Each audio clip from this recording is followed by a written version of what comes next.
Maganda baryo dito. Gusto ko dito. Ah. Wala nang internet eh.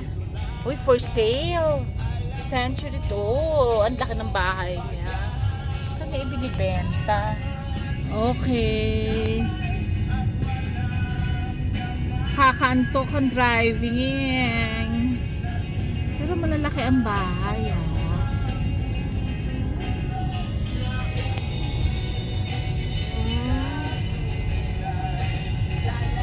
Daming mais.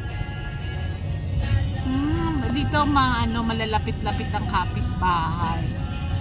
Oh, parking lang nila 'yon. Oh.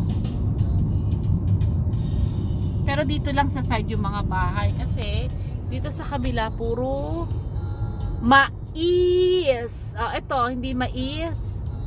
Parang kakaiba yung tanim nila rito. Ano kaya 'yan? Gulay? Ano bang gulay yan? Hindi pala nila. This one is mais. Still mais. Mga baby pang mais. Sa may